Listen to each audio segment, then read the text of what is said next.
All right, we're live. I'm excited. You are? I've been working on Nussbaum lifts for There you our go. HQ here. So I just talked to Byron. We've been talking about this for years, but we need to display and show and really develop a two-post lift. Yep. And so we're going to put a scissor and a two-post in here for that purpose. And we'll be like the national Nussbaum showroom. They don't have these on display anywhere. I know, it's crazy. And they're cool lifts. Yeah, I mean, really I was awesome. really skeptical. Yeah, really awesome. But when I went and looked at their website, the lifts are really, there's a lot of cool options. They've got, on them. the problem is there's like freaking 700 of them. You don't know what to buy. Mhm. And so we're going to be doing, they call it the quiet lift here. It's called QL. It's 9,000 pound capacity. Right. And it's awesome. He even talked about, we might do the 7,000 version, I think is what he was talking about. The one that has 79 inches of lift height versus 81 on the 9,000. So maybe I got this wrong. But anyway, it's a super quiet screw type lift. Right. Doesn't You don't have all kinds the of weird- blocks and the locks that click and Yeah, clack. there's right? no the Just motor is up and is- down. You motor up and motor down. It's just that little red Yeah. knob. You just turn it up, turn it down. Yeah, That's it's it. cool. And then you have different arm options, like super low arms, or hopefully you never have to pull up onto ramps or anything like that. And then there's nothing connecting the columns on the floor. So Right. now, again, a two post, you've got to plan for it. You got to pour the slab for it. But you have to have the right, just have to have the right concrete Yep. under it. Yep. Yeah, so I was talking to Byron about that, and I'm going to do a jumbo 9,000 here, just because we have so much footage of the Sprinter, we have so much footage of the 7,000. Yep. I'm going to do the 9,000 here, and plus the 9,000 sick.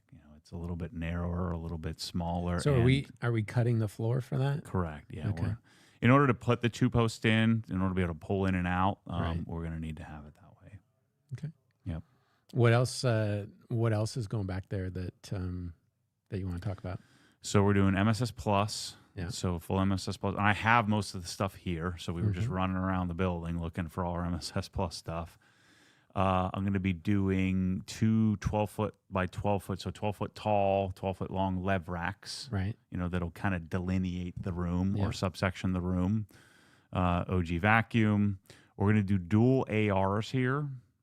So I have the dual Crenzas at my house. I'll do dual ARs here Right. with our wash station. Mm-hmm. Which is what we're calling it, Yeah, right? the wash Yeah, station. not pressure washing solution, but the OG wash station. Yeah. And so we're going to do that. We just met talking about that, so we'll have hopefully wash stations for prototypers. So I don't know if do we want to get people to send us emails yet on do you want to be one of the prototypers? It's probably a little early for that. Yeah, but we're going to be thinking of it. Don't Right. reach out to me yet because I'm just going to delete it. But we're going to need 10. We're going to need 10 single prototypers, and we're going to need 5 dual Right. prototypers. Yep. So about 15 guys or Yeah, we're gonna gals. You're going to need 15 humans to help us with prototyping. So you're going to buy it, and and probably Right. at a discounted price. You're going to buy it and then use it and you'll be the first ones to get it. And then we'll have calls set up where you can kind of be a part of the process of development, making sure, Right. is it leaking? Is it working? Is it surging? Yep. What are you experiencing? How was install? All that kind of stuff. Right. So that's that. But we're talking about that in December, January, something like that, with a hopeful launch in springtime, for the detailing season is the hope. Yep. But we'll have that in there. Right. We'll have the bucket filler and shelves and the compact X. I just talked to Werther about getting me a compact X. What else are we gonna have in there? Compact. Is that that's the the air mini compressor. pancake? The little mini pancake? No, Or it's that's a the big one? silent big one. Yep. So what CFM is that? Do you know? 13, Okay. 12. That's pretty decent. Yep. Okay. And then we're doing Cree lighting in there, but it's not looking good for Cree. No. We've got some other options. we're They've looking at. discontinued the linear fixtures. Yeah. So we have a couple of potential sources that are equivalent, we think. Yeah. So we're So going to get a as- sample of that next week. As of right now, I'm putting my Crees in that I have for that Right, right. until we see if there's another solution. Then in perfect world, we'll find the other solution. We're working with our friends at Prime Lights to develop something. Yeah. And then you have a source as well that we're looking for another source to. I don't want to do it unless it's good, as good or better. Yeah, I think the other opportunity with the source we're looking at is they have some color options, black and silver and some other things, so which is kind of cool. So if the light's good, it would be a good complement to the prime light as well. We know we like the linear style. Right. You know, Right. that's the garage. That's what you want. Yeah. You know, because you can hang it, you can recess it, you can surface mount it, you can do whatever, and it has great dispersion. We want it in 5K, so we want a single color temp. We don't want it to be switchable, and we want it to be installation friendly in as far as it. I want it to be straight, right, where it can screw together somehow. It looks straight, so you don't have this wobbly. You can line them up, and right. If you did a 100-foot run, it doesn't look all wobbly. So those are the requisites. Have a nice diffuser, and have quality LEDs. I think that's a big part of it, right? Isn't the plastic diffusion on the outside? Diffusion's big. We learned about this. The Crees have a single row of LEDs, right? And so having 2, 3, 4, 6 rows of LEDs can make a difference. So you can get. Oftentimes, you can get more. You can drive them not as hard, so you can get more lumens per watt. Right. And then get better longevity by not overdriving the LEDs. Okay. These are all things that I'm learning. And I thought I knew everything. Well, apparently not. Always something to learn. Right. That's the spice of life, you know. So I think what's the audio system you got planned for back there? So we're transitioning to go narrow and deep. I wanted to have like 100 different audio options because I like options, but then it just confuses everybody and then becomes an inventory nightmare, and then everything's out of stock because we're always missing 1 or 2 things. Right. So we've narrowed down the audio systems to 4 different. We wanted 3. Tommy wanted 3, but I can only go down to 4. So we have a basic, advanced, ultimate, and then obsessed. Right. So the obsessed is the standard Matt Mormon with dual core 59s and then a core sub and the Node Icon. The Node Icon changes the game because it's tiny, it's beautiful, it's easy to set up, it has Dirac. It's not as clunky as the C658, which the C658 sounded great, but it was a little clunkier, it was a little older style, and plus it was bigger, as a full 17-inch, full rack size. So, but it has issues with like HDMI eARC and stuff. Like you have to put a different module in it, and then it doesn't really switch very well. And so now the Node Icon has an eARC. Just plug it in. Works. Do you hide it somewhere, or does it need to be visible? This one I just put right on top of my cabinet so I can see it because it has a clock and it shows you a banner of what you're playing, what music you're playing. Okay. And so that's the $12,000 money no object you really value, the audio experience. Then down from that, the ultimate setup will be LYD 48s. You guys have been around a long time. The system that I had at Yarn for years with the LYD 48s, which is this sort of horizontal 3-way, subwoofer, woofer, tweeter. Do that with a sub 18S Dynaudio subwoofer to match, and then the Node. The new Node is more robust because it has Dirac capability. So the key for the garage is you really want the ability to be able to calibrate. Okay. So I want more laid-back speakers. Yeah. And then I want the ability to make them even more laid-back, because the garage can be pretty harsh. Right. And so the Node, for I think it's $99, you can add on the Dirac license, and then you can do a full calibration for it.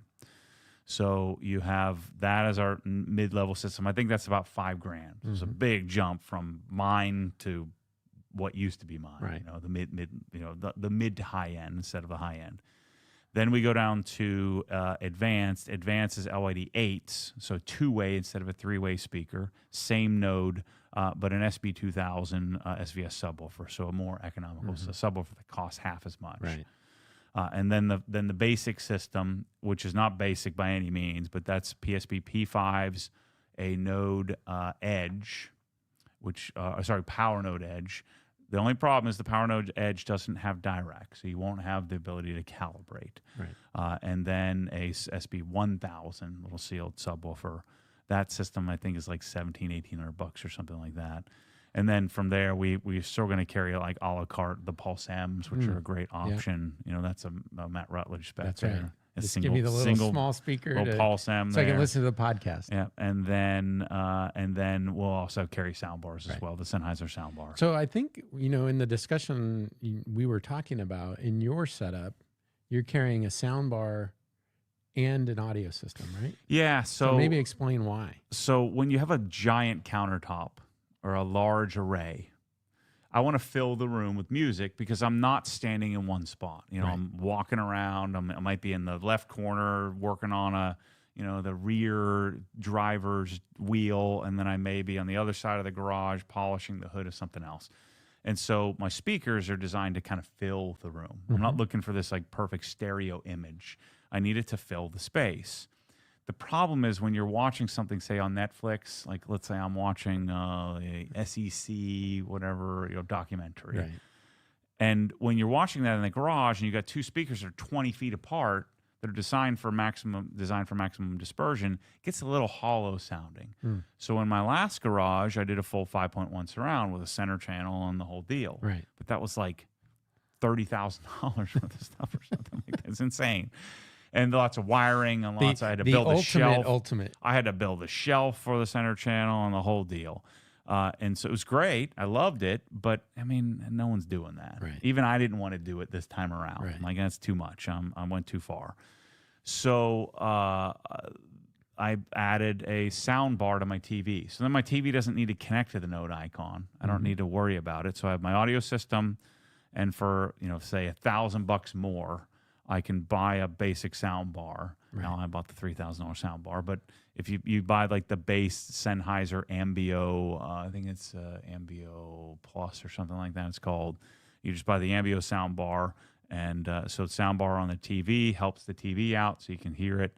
And so now the TV is centered, front and center, because I'm never watching movies out there. Right. I'm watching Heartland. Right. I'm watching a documentary. You really just want the dialogue.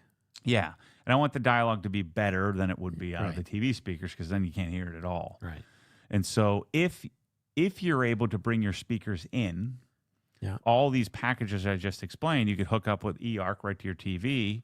And if your speakers aren't 25 feet wide like mine are, then you don't need a soundbar. Right. But in my case, I just detached my audio system. So in other words, I have two great setups. I have the setup for the TV, for great TV watching, and then I have a great setup for music. So that gets a little redundant, a little ridiculous. You could just do a soundbar. If TV is your main purpose and music is secondary, you could just do a soundbar and call it a day. Right. And so we're giving people all those options, but not so many options that it's paralyzing. And so I had to sit down and say, what would I actually buy? Right. Not what if, not three tiers. Because there's an infinite. I mean, audio is an infinite. Right. Thing, right. I had passive systems and active systems. Instead, I just picked what's my favorite. What would I put if I had $1,700? This is what I'd do. Right. And so we have 1,700, like 2,500, or maybe 3,000, 5,000, and then the ultimate is just money, no object. Right. Because really, depending on big garages, you probably want 2 core subs, and then it makes it 15,000, not 11,000. And the sound bar. So now you're at 20. Right. Just in audio. Yes, and then you got to buy TV and the mount and the wires and and all the install it and all that stuff. So what TV's going back in the studio? I'll probably do a G5 OLED, 83-inch G5. Okay. I put a C5 OLED in my garage at home, a 77. I bought the 77 because at the time, the way I had the cabinets set up, I could only fit a 77. Yeah. Now I could fit an 83, but whatever. The 77's fine. There you go. For the garage. All right. Let's see. We got a few comments here. Let's see. Neil's got says, hey, Matt, I'm looking at purchasing a mini polisher. How's the battery life on the LE 1-inch? Battery life is fine. The LE's okay. The Rupes Nano's okay too. Right. So the LE's a little bulkier, a little heavier, stalls a little less.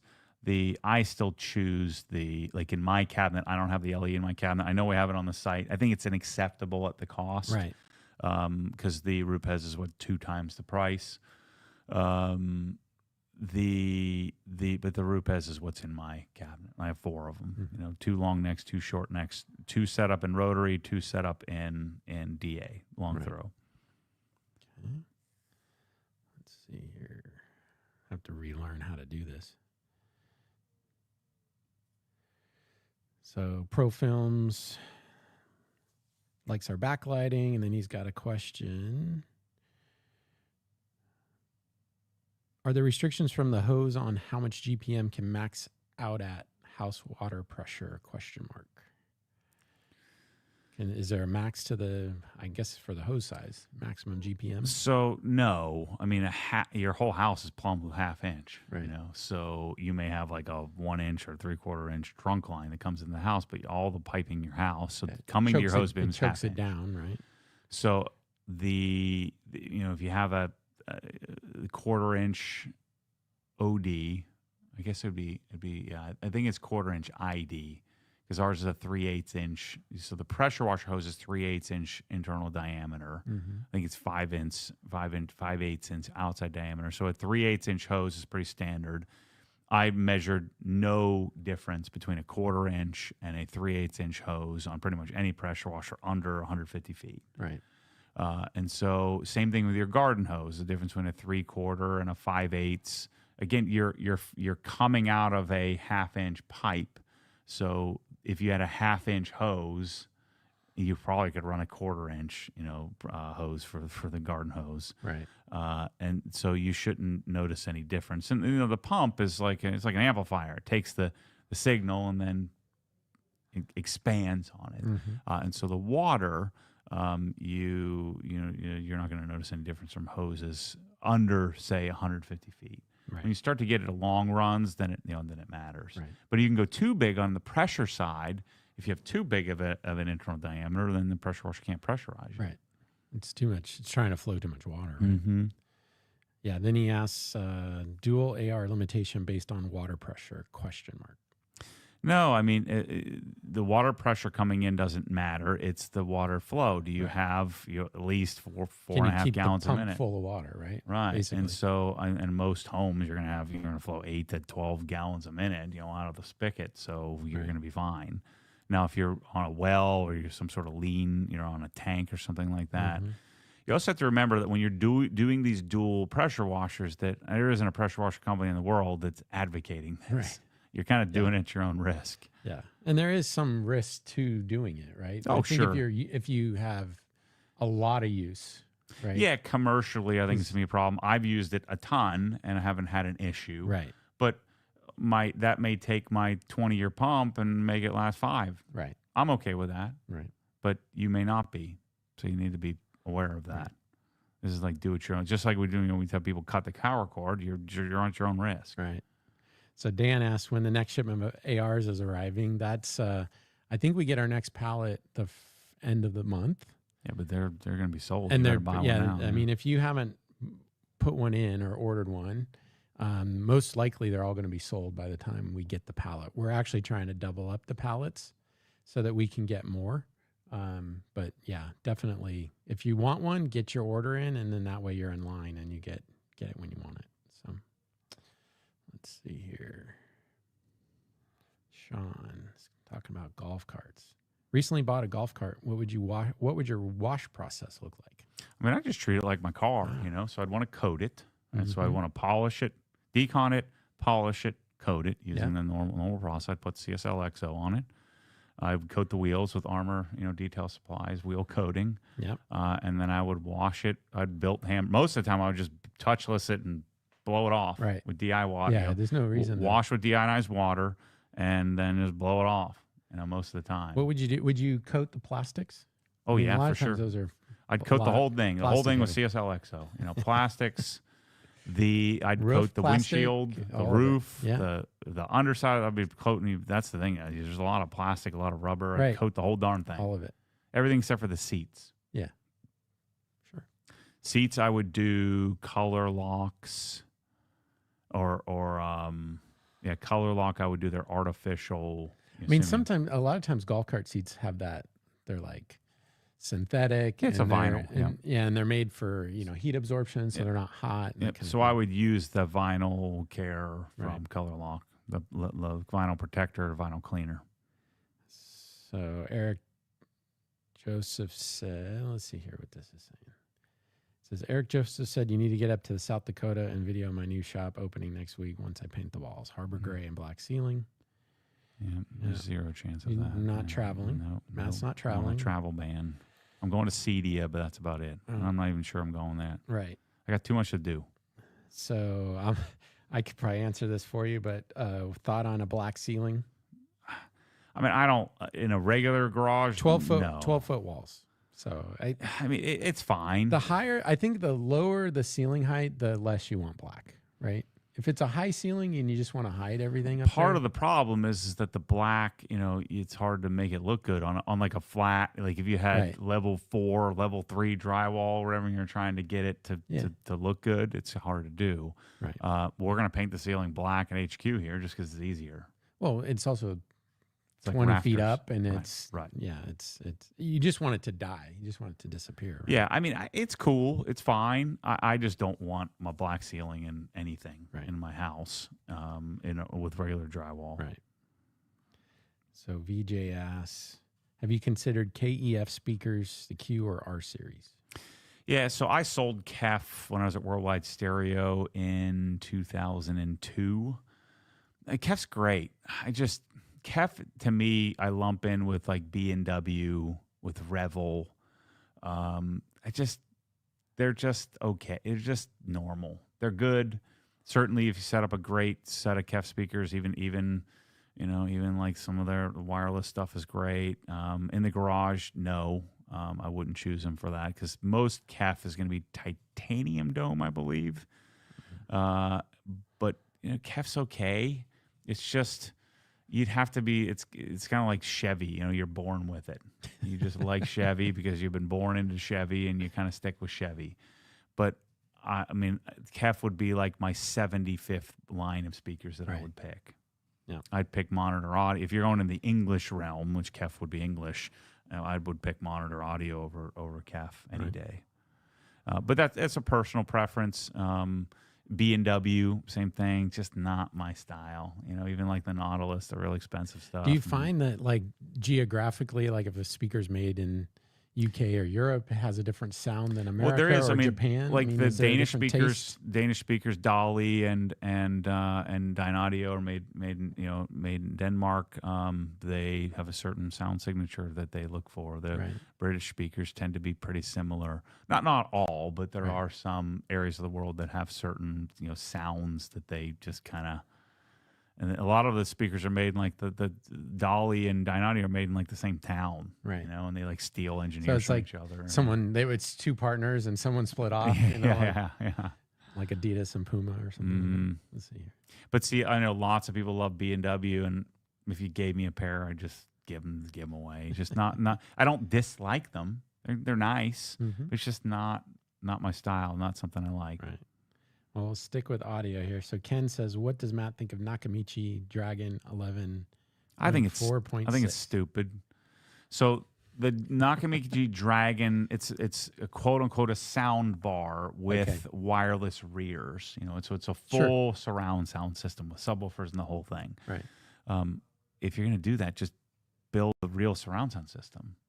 So there's a few. You still got to plug all the speakers into the wall. So you're still going to get power to them. Okay. So the wireless aspect of it is kind of negated by the fact that I got to have power. So they're powered.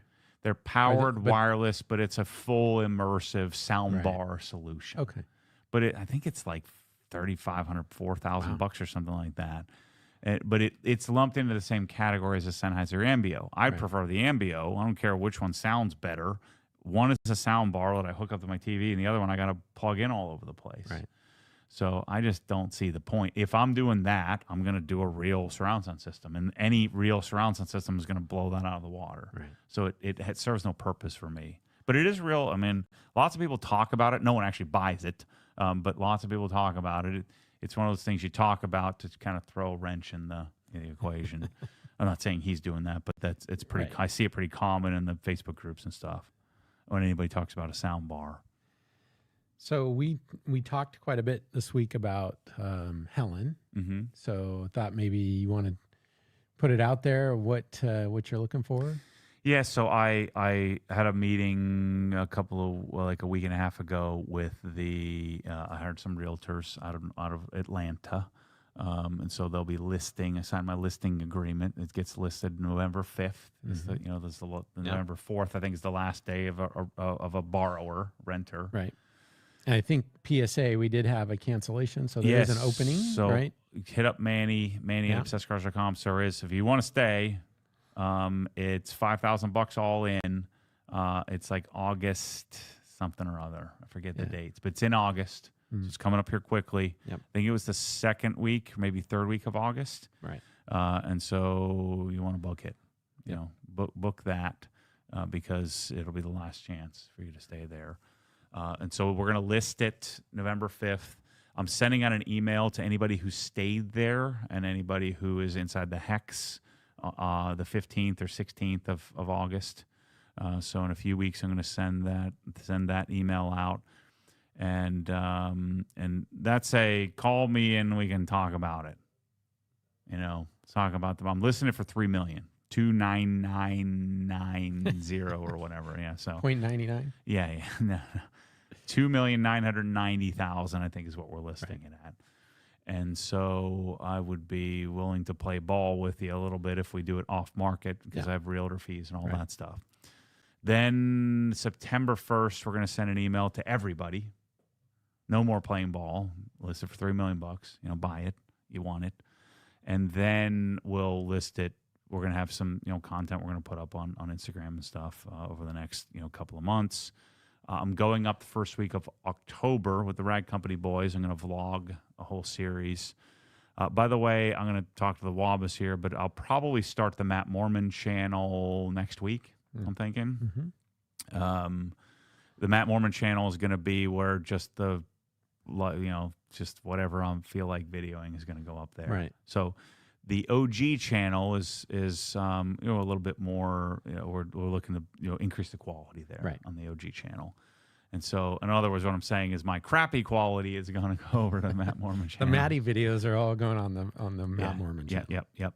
So the vlog for that would be we'll do like an exit interview video on the OG channel, and then we'll do the vlog of me and Anthony busting each other's balls for cooking a week. Steak on the grill in the back. Correct. Yep. Right. So Helen is, unofficially for sale, but will be officially for sale on November 5th. So if you want to buy it, you should probably buy it before then. Yeah. And talk me into get yourself a Matt better at deal. obsessgarage.com. Yep. Send him a note. Yeah, I'll give you my phone number. Send me an email. I'll give you a phone number. We can talk about it. That's right. All right. Let's see. I had one other topic. So how's the GT4? You started washing it? I haven't done anything. Right. Yeah, I just Decon deconned wash? it. That's it. That's it? I gotta You haven't put a rewash polisher it. on that yet? Not yet. No. I'm going to. All right. Problem is, I get my Tesla tomorrow, so the GT4 is gonna still sit in the corner. So is this weekend the marathon coat and prep? No, I'll probably do it next weekend. Okay, so you'll I'm not going to get it till Saturday. We got to plan out. I might do it during the week just because so we can video it. But yeah, I could pick up the Model 3. It came in early, and so I was able to schedule it Saturday instead of Friday next week. So we're going to go get it tomorrow. Cool. Yeah, I'm hoping my next video on the OG channel is Tesla FSD fixed my if I couldn't drive for 5 years and now I can because of Tesla. The vlog of that is you in the car coming up here, right? Because it's driving you. I hope so. You should be able to vlog while it drives you. That's the plan. Yep. So you and I your driver didn't make it a couple of days ago, and I drove you back. And so one of the things we were talking about is what's next beyond the Tesla.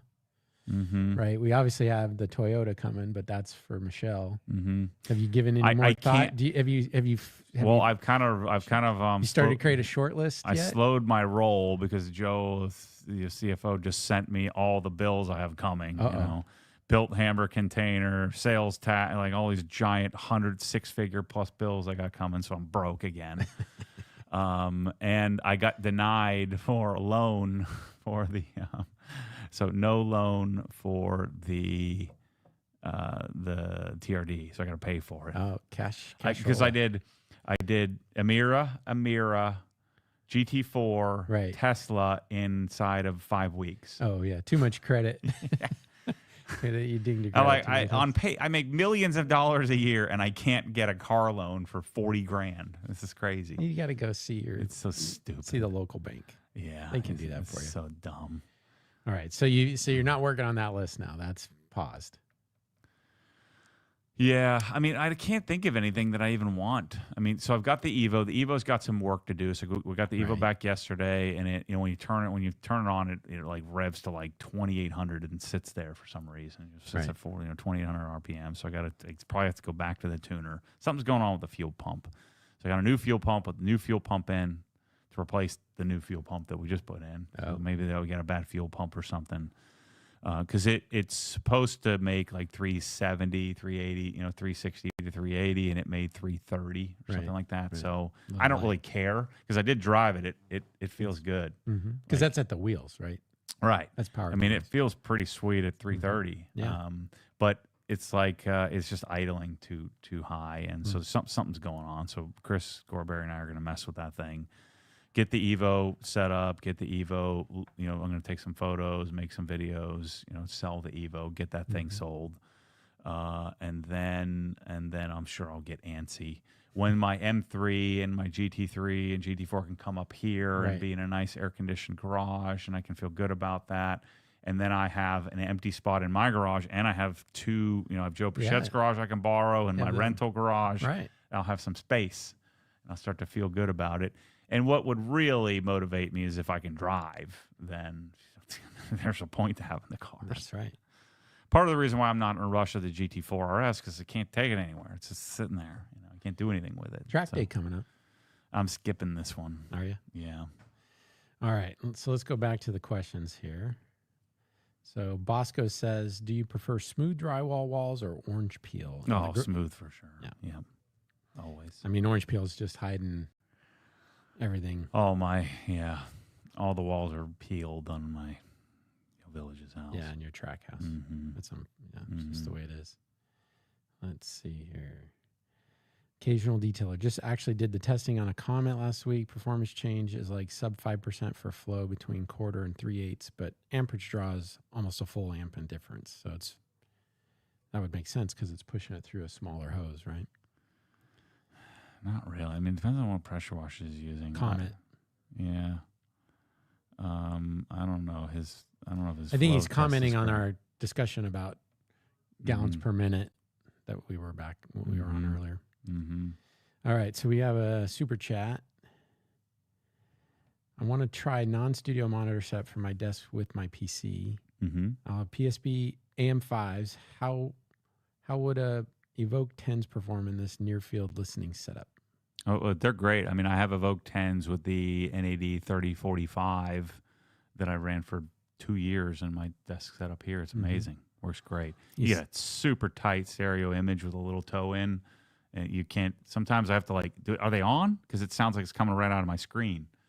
Those are great. It's a great desk setup. They're a nice size too. Right. A little bit big, but it's an awesome setup. If you want to buy them, I'll sell you mine because I need to do a different setup because the 3045 I'm not using anymore. So the 3045 is an amplifier, it's Class D amp with a USB-A input.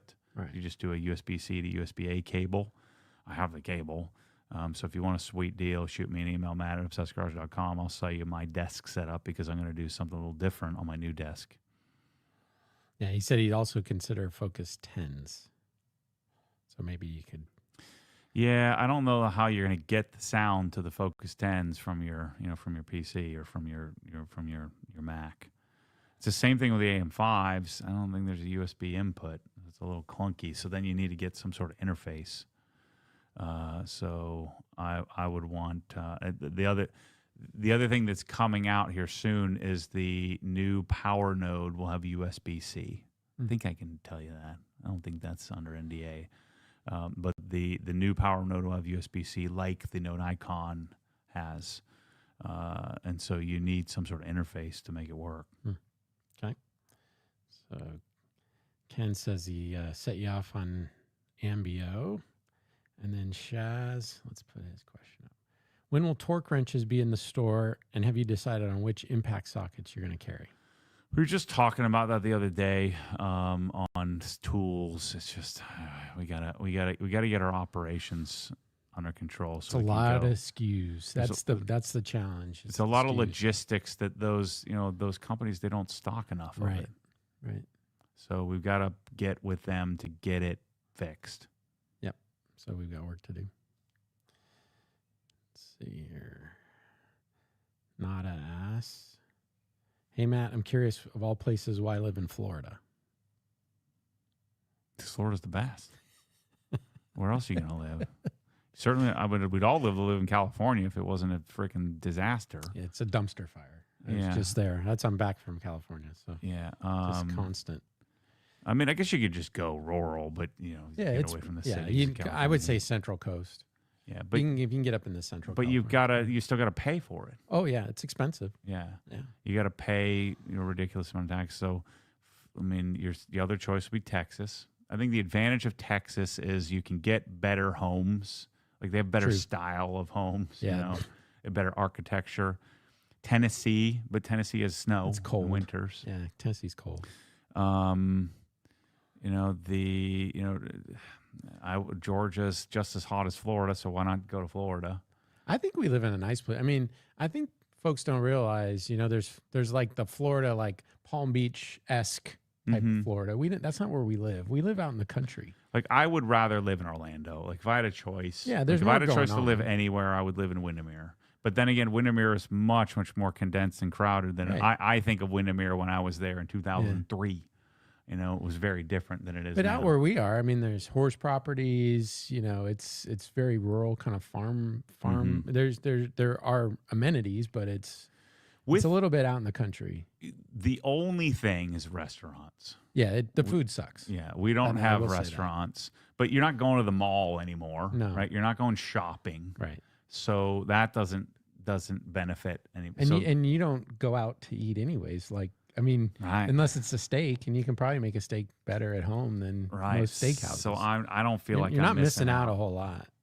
I'm really enjoying the whole Middleton lifestyle. It's just everything because I'm right now the lion's share of my time is spent on running and outdoor activity and rucking and just I don't want a big giant yard that I got to deal with and pay for and worry about. And I've got this, I got it set up the way I want, so I feel pretty good about it. You went into the school this week, right, for the first time, the high school? So it's maybe way better than I thought. Those kids, they have no idea. They're so entitled, these little punks. Yeah. I'm just walking around the school. Like you can't just go into the school. And I've been all around it. I've been in all the athletic facilities. Sure. We've been to like the Tracy, they call it, which is the Performing Arts Center. Yeah. Correct. I've been in all that, but I hadn't actually been like in classrooms. And so Ryan is now in high school. And so we had to go to orientations, me, him, and his buddy, and we have his schedule, and we got to go walk from room to room. It's just insane. Like they have sitting areas everywhere. Everything. First of all, the hallways are giant. Yeah. So everything's open, and there's just like hundreds of like little pockets that you can go and sit and read a book. Look out the window, and there's lots of natural light. Yeah. We went into the library that like overlooks the courtyard. It's just incredible. The cafeteria is insane. Could you imagine this? I would have been obese as a kid. So they go they get free breakfast and lunch, which is like a base. Free breakfast, everybody, all students. Yeah, all students. Right. But they also they just have their badge, and there's just money attached to it, like infinite money, my money, right? So they can just get whatever they want. Like if you want to get like 7 bags of chips, this is where my problem would have been. Right. Do you remember as a kid, at least this is the way I was, like I had like $5, and so I could just go crazy that day and buy like 2 lunches or buy like extra iced tea, milk or a cookie. Yeah. I just couldn't imagine. We just have infinite food. So wait a minute. So the card, you pay for it. So the lunch is free, but if he wants a snack or he wants something additional, he has right. And he we swipes just a put, card, but we it's just put money in the account. Okay, but so if you're a regular parent, you're not going to put infinite amount of money. You're going to manage that. I have no idea. It's just attached to my credit card and whatever it is, it is. But and the weird thing is because my kids know that, they don't care. Right. Like they're not abusing it. Yeah. I would have abused it. I would have just out of just gluttony, just out of obsession. Like I'd just buy everything I could eat every single day. And then I would tell myself, well, I'll start tomorrow. I'll start tomorrow. It's basically me as an adult, but as a kid. So I'm in there and I'm looking at this cafeteria and it's like, this place is amazing.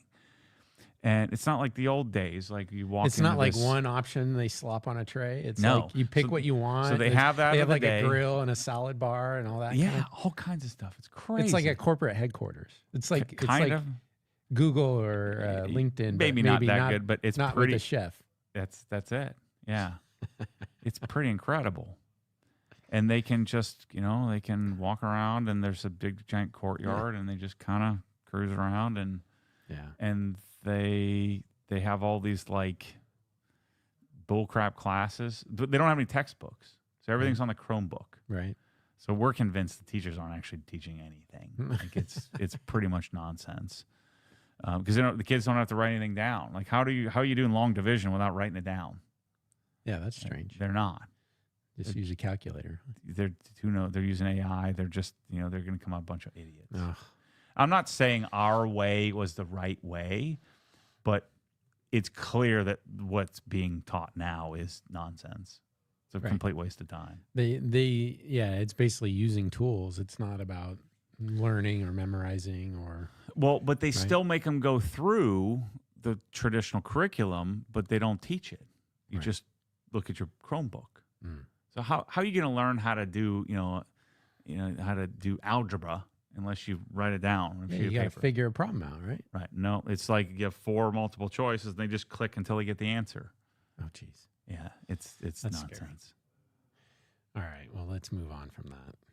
But the school is incredible. So Epiphany Detailing says, are you using Clarify as a maintenance spray over wolves? Yes.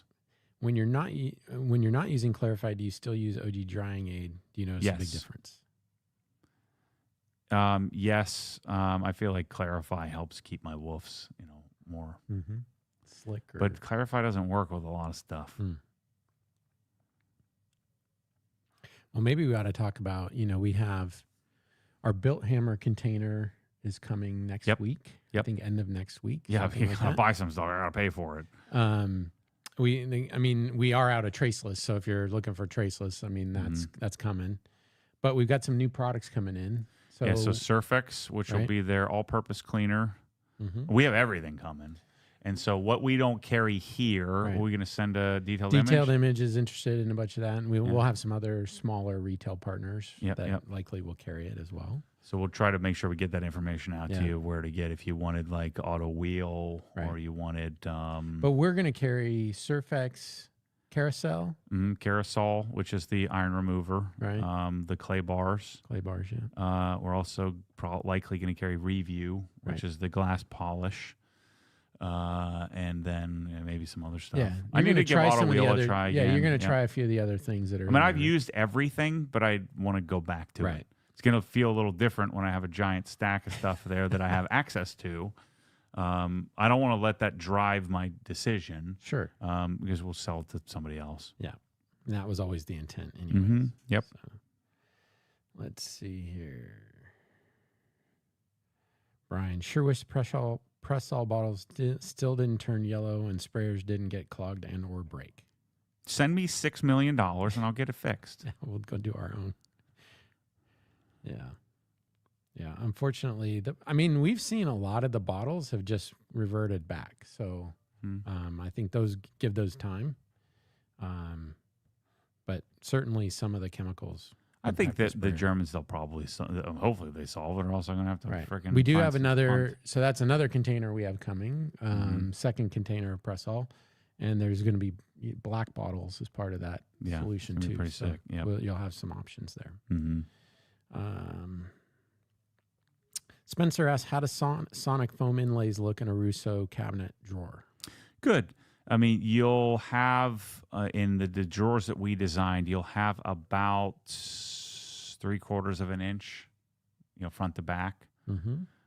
Now you can buy like the drawer separators. I don't think it will work. And so what I did is I tool gridded behind it, so it locked it in place.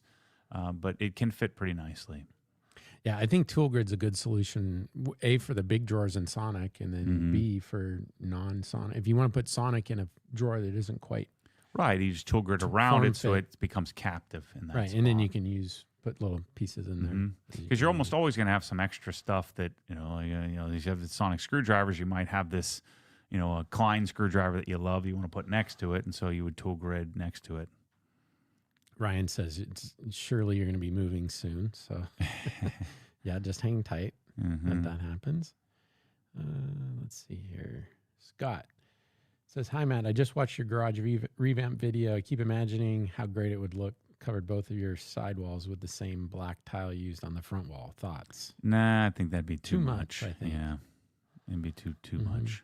The block's actually pretty nice. I kind of like having the block wall on one side. Yeah, that way you can screw anything into it it's at any easy, spot. It's easier to connect, hang stuff on for sure. Yep. Yeah, and I mean, I mean, I don't know if I'm a slat wall. I know I'm not a slat wall guy, but yeah, having too much tile would be a little bit too. The only thing I might consider is do like a slight U shape. Do like maybe 2 feet on the wall. Oh, to wrap the cabinet, maybe. Yep. Or you did something like around the pressure washer, like I did in the Harbor Hills house. You'd pick like a couple of accent areas, but or a place where it's going to get wet. You have to be careful with, especially a dark tile like that. It just becomes a bit too much. Right. Let's see here. Alfred asks about squeeze bottles. Well, we've got 10,000 coming in the next container, so we're ready for those. Yep. I'm excited for that. They won't be labeled. Right. We don't have labels for them. They won't stick, right? But I mean, I have mine set up because you see the different colors. Yeah, they're clear, anyway. so you can see the chemical inside, right? They're super slick. Let's see here. The only thing I don't know if works in them is touchless, because touchless like permeates everything. It eats through their own bottle. We'll have to put a bottle on the counter out there. Yeah. It like sweats through it. Right. Like works its way through. Not a lot, but then it gets kind of this oily, even on the bottle. So the Build Hammer bottle, there's like a bag inside of the bottle. Oh, it's not a bag, but it's like a bag. Yeah, right. There's a liner inside the bottle, and it still seeps through a little bit, killing the plastic. Yep. Steven asks, are the retrofit can lights with color selection going to be restocked? Probably not. They're not very good. We are looking. So as part of losing Cree linears, we've kind of potentially have found some good sources. So we're going to take some of those things that we seem to can't keep in stock and see if we can find a source that'll supply so those. I'm out searching for what would I buy? What would we get? And then do they have them? Can we provide them to you? Right. Because it's really annoying to try to buy this stuff. So David asks, hey, Matt, can you make a video of how you perform a Dirac live calibration? Have you done that? I think if you search it, I probably have something on there. I know I've done it several times, but I haven't done a dedicated video. But I certainly could do one at some point. I know I've done some. All right. Adamo's Garage. Updates for OG Canada. More stock. Looking for new press-all labels, lights, etc. Will there be Hex for Canada offering any benefits like free shipping? Shipping options don't exist at the moment. So pressure washer. So we have Crensless sitting there. We shipped packaging material this week. You filmed a video on how to pack, right, John? So I think we're hoping maybe next week they'll be able to pack and ship so we can put those live. So Crensless will be up. Press halls went up. I thought we shipped labels as well. So if they're not up on the site yet for Canada, they're inbound. So that's coming soon. So I'm hoping to see a speed increase here as Mark, our ops guy, gets ramped up. I want to be able to, have all products in Canada, right? And then have the ability to, ship faster, ship better, ship cheaper. And I don't really have a Hex option yet, but that's the goal. The goal would be to have it inside the Hex. I think the first thing is get the store stocked and make sure we've got it all worked out, and then we can start to optimize it. Yep. Let's see here. Raf asks, what would be a good entry-level soundbar like comparing Ryobi or Active to Krenzla?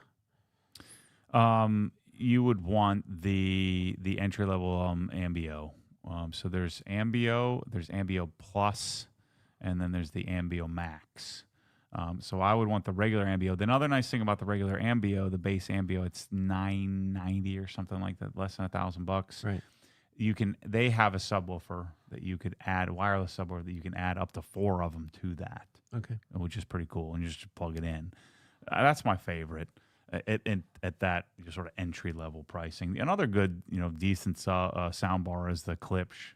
Klipsch is like $500 or $600 or something like that. That's a decent one. Right. I've used that many times on different systems. Neil says high schools are looking more like college campuses. Yeah, certainly the Villages school is definitely nicer than a college campus. Than many, yeah. In fact, we were joking that a lot of the students there are going to go to college and be disappointed because it's not as nice as Michelle was saying a lot of our volleyball players will come back when they go to like these low-level, mid-level schools. Right. And they come back and say, oh my gosh, we had no idea. Yeah. Jeffrey says the school cafeteria needs to carry zebra cakes. I think that would be what the pay for it card's all about. Yeah, that would have been a problem for me. Let's see. Ryan asks, would Matt be open to testing ADS Amplify again? I've already done it twice.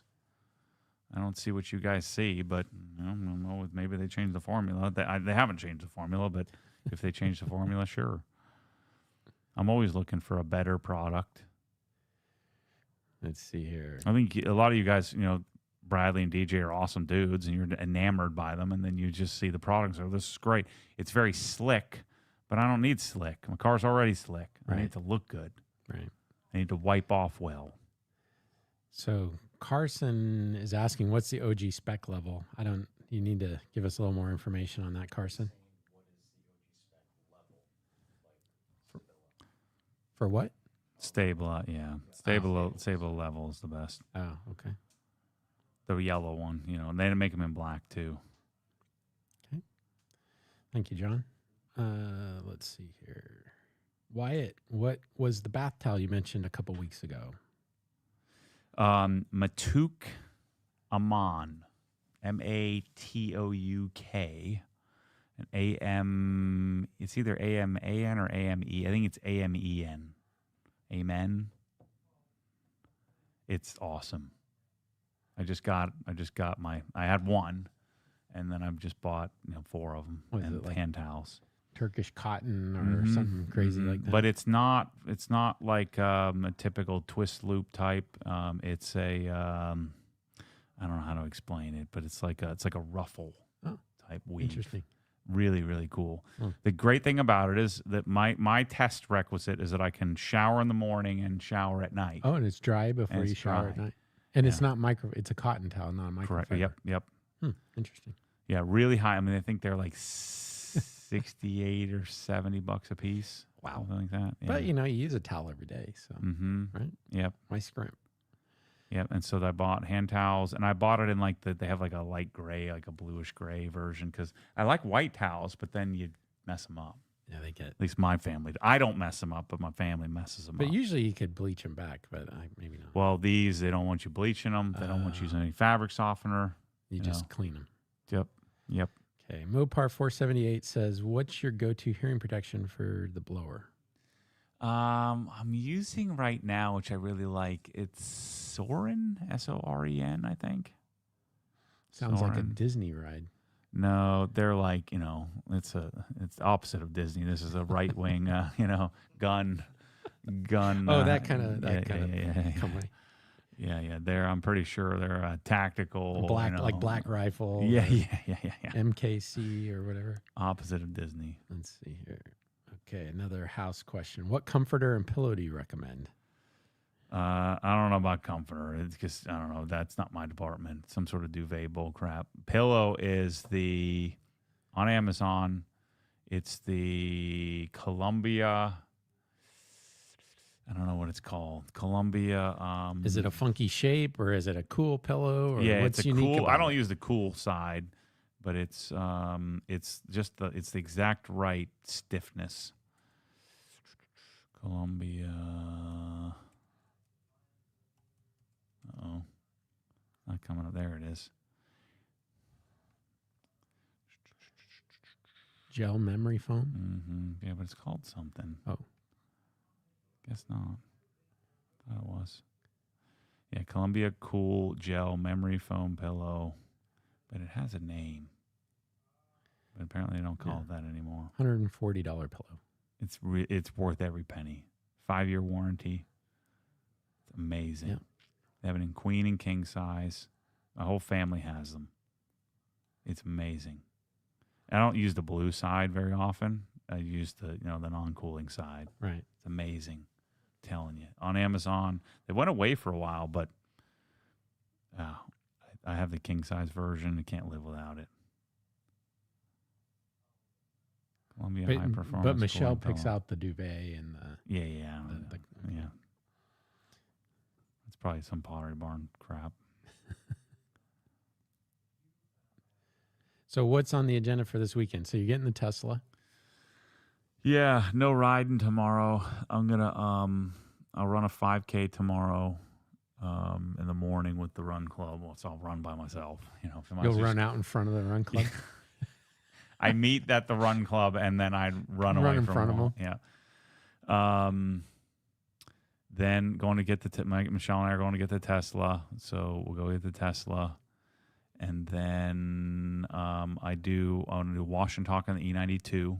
Okay. I need to take the E92 over to the rental garage, get it out of the way. And Amira's gone, right? Amira left yesterday, finally. So it's headed up to King up in New York. So he's pumped. Oh, that's They'll cool. probably have it this weekend, I would think. I've got to work on. I got to put some underbody panels, but I got to do a little bit of detailing to the underside of the Evo because there's still a bunch of dirt from me, off roading in the thing. I probably won't get any of this done, so we'll see how it goes. Well, I'm hoping that the Tesla you're out riding around in. I hope so too. Yeah, that's mine. Fingers are crossed for that. Yep. The Bronco has to go in, get new springs. So APG sent me some longer springs. I've got too much preload. Right. After it settled, the APG hadn't done one without the remote shocks, the extra shocks. Yeah. And so the spring, the height I like, I needed a 2-inch longer spring because I've had to tighten up too much preload in the front to keep it at the height I want. And so we're putting a new spring, and then the boot tore, and so I found the CV boot, right? Yeah, so precision off road, and Mike and I could do it, but we don't have all the tools to take this giant 3-inch King shocks off and get it back on. And so I'm gonna take it over to Precision in Leesburg. He's like, yeah, I got it, I got this. So he was able to sort of articulate, we can do this for sure. That's awesome. So I'm gonna the spring should be here, the boots will be here because you got to take the whole frickin' hub off and everything. So I was gonna take. So I'm surprised we would have someone capable in town here. Yeah, they're actually really. What did they decent. Build? Off-road trucks Michelle's Michelle's Raptor. They built that with the lift and everything. Yeah, a freaking Raptor though. We put the Devers on. It was squeaky. Yesterday, Mike and I took the Devers off. We didn't grease the darn fittings. Right. And so we took it all up, the whole suspension off. Greased them, still squeaks. The shocks are blown. Shocks are bad. So I had to order 2 new rear shocks. Yeah. Raptor electronic. Yeah. Fox shocks. $3,600. Yeah. Yeah. Nice. Yeah. That's always fun. Not good. But you got to do the right thing. Yeah. You'll make it good for the trade-in. Yeah. I'm an idiot. Yep. So those will be in next week at some point. We're doing Swiss Tracks video next week, so we're going to do the. We have a Swiss big Tracks video vlog. dropping tomorrow. I don't think we want to hint about what it is. Okay. But it's a big one. So if you guys are going to want to check your YouTube feed tomorrow. I think there's going to be a very interesting response on this one. Yep. Oh boy. Yeah. So I'll be in the garage this weekend. What I'm so I want to make a video on the Evo and a video on the M3. So that was my goal for the weekend. and I have some organization to do. I want to start to get things put. How are the drawers done? No, I took a break. I have probably another 2 weeks of the tool grid wore Matt out. Well, what's happening is I'm spending a lot of time here. Yeah. And then when I'm at home, you were shooting some bigger video. Right. And then meetings and other bull crap. But I've been working out in the morning and working out at night, and so I don't have a lot of extra time in there. And then trying to cook properly, and I know it's a rough life. It's a rough life. We feel for you. John feels for you over there for sure. I haven't had as much time. I'm partially retired, so but now I'm working, so I don't have the free time that I used to have. Let's see here. Obsessed Garage. Just want to say I've been loving the videos lately. They've been great. More polished and feel very OG still. Been watching for a long time. Excited to see the quick checks. Yeah, so I mean that's been a pretty big focus of ours, right? Which is to sort of organize the content a little bit differently. Yeah, but still get the same feel, right. same it's look, the same authentic feel. stuff we're doing, but Mike's doing a lot more editing to give it a higher quality. It's a little bit less volume. The most common thing that people tell me when I meet them in person is, I just can't keep up. Yeah. It's too much. Right. And then YouTube is now telling me it's too much too. Because YouTube can't keep up either. We got to get this, by the way, we got to get this live stream off the channel and get it onto its own channel. Right. So that'll be coming here soon for you guys. And we'll be down to 18 people live. We're going to have to rebuild it. Yeah. Matt says, you got to check out Yum Wheel Cleaner. Or Michael says that. What? No. Yeah. He's messing with me. Yeah, I figured. Yeah. Okay. What's your cleaning lady schedule? 2 times a week? ? Just once. How do you go about cleaning baseboards, and do you schedule an outdoor window cleaning? You have a pressure washer guy, right? Yeah, I just got a pressure washer guy. We don't have a lot of windows on our house, so windows are always wet here too, which is on the other house, the Lady Lake house. I had him come, twice a year to come clean the windows, like the full window cleaning. But cleaning lady comes once a week. Okay, Simon. Good morning from Australia. Is it possible to get more OG shirt options to the 2 companies selling OG products or on TRC Amazon? No. Let's see. I'm certain if they called and wanted to buy some from us, we'd sell them, right? Probably. The Detail Shed or whoever's over there. Is it Detail Shed? Is that who that is? Who's in Australia that we deal with? Yep. Grant, how did you become obsessed with wealth management? I mean, I've told the story a bunch, but I was selling home theater, and a guy came in my store and, kind of recruited me to go into wealth management. But you weren't really obsessed with wealth management, right? No. That's part of the problem. Yeah, I liked it a lot. And when you're an obsessed person, when you like something a lot, you'll do a lot. Yeah. But I wasn't obsessed with it. Otherwise, I'd still be doing it. Right. It was a great job, and I want to excel in everything I do. And so I did the best I could, and or maybe some number close to the best I could. And but I was missing that passion for it. Right.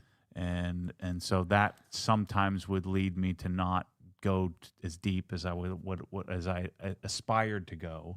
When you're not obsessed, when it's not innate, when it's not natural, and you're just operating in discipline, it's oftentimes very hard to maintain that discipline forever. So you'd have fits and starts of discipline. Whether it was pursuing a diploma or another designation, some more letters behind my name, I would have these starts where I would be all about it and go get it, and then you kind of peter out. Well, at Obsessed Garage, since it's my passion, that doesn't happen. It just stays infinite, just because it's natural, it's innate. It doesn't require a lot of discipline. The discipline for me is to slow down. That's the discipline part for me. You get very impatient. So wealth management was a job. Right. And I want to do good at everything I can do. When I was a janitor, I wanted to be good at cleaning toilets. Yeah, I mean, more than half of a job is hustle too, right? You can hustle and do really well at anything. Yes, yeah. And so that hustle, when you have to discipline yourself to it, you don't have an infinite amount of Right. that. Yeah. But I think when it's passion driven, you can hustle infinitely.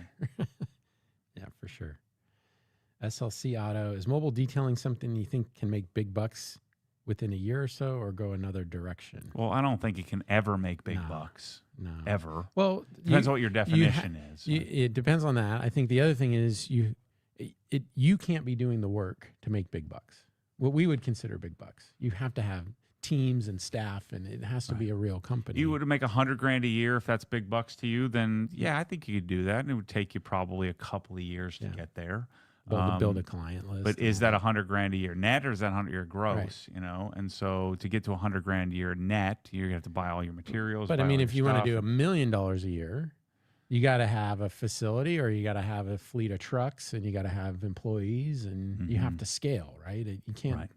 If you're doing the work, there's only so much work you can do in a 60 or 80 hour week, right? So, yeah, and that's with any business. You know, when you're I'd say this. My coach told me this one time, but I say this all the time. You don't have a business if it's just you. Yeah, it's not a business. Right. You're a service provider. And so when you have a business is when you start to apply leverage. Right. And so that leverage requires you to have some employees. Now, it could be a business where you have a bunch of subcontractors that are supporting you. Like, let's say you're a detailer and you have a web guy that does the website, and you have a person who answers the phone for you. That can still be a business when it's just you. Yep. But unless you have some sort of formal structure, you don't really have a business. You know, business is you being in relationship to others. You know, you can have a big fancy building, but unless there's a bunch of people in it with relationships to one another, then you have no output, no result. Yeah, I'd recommend go read Guy Kawasaki, Rich Dad, Poor Dad, and study the cash flow quadrant, and you'll understand that concept. There's it was funny. There's a comment on Michael's channel. Michael and Russ are in there in the lab right now, but a comment went on Michael's channel on the tour of my home theater. Right. I think my home theater is like $60,000, which is a freaking crap load of money. Yep. But in the world of home theater, it's freaking peanuts. Like Black Swans is a speaker. They're $60,000 a piece, like which would be like considered a high end home theater. You'd have 3 of those at the front stage. Right. You didn't need crazy amplifiers to power them. Subs. Yeah, giant. They sell a 24-inch subwoofer. It's like $30,000 a piece, something like that. This is a Sendo. And that the Trinov processor that Michael has, I think, is like $30,000 for the processor alone. Right. And so my whole system is $60,000. And I work every day, nights, weekends. Have you ever seen me on vacation? No. Never happened. I don't do weekends. I don't do nights. And this freaking loser is, you know, I didn't. All I said was $60,000 is peanuts in the world of home theater. So naturally, he goes into my dad used to yell at me when I was 3 years old, and so he's going into how dare you and oh my gosh and how peanuts, and just makes up this whole backstory. All I was saying was, I think my home theater is kind of cheap in comparison to what a high-end home theater will be. Now, I'm happy with it. This is all I want to have. I don't want a 911R. I could get one. I don't want what comes with getting a 911R. I'd rather just have a base 911. There's people that buy stuff for the experience, and there's people that buy stuff because they want to spend and show it off. Right? Now, if I had $75 million in the bank, I'd probably buy an 911R. Right. I'd probably get one. You'd have 2. Maybe. Yeah, 2 different colors, right? And so, but in this case, and going back to the detailer, the one before that, which was the wealth management thing, I took vacations.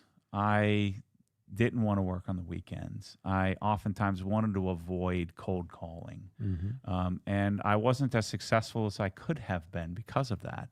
And so this guy is giving me a hard time. And there's like 50 comments of all this diatribe of either for or against. Like people who just read the words and said, like 60,000, he's not saying 60,000 is peanuts.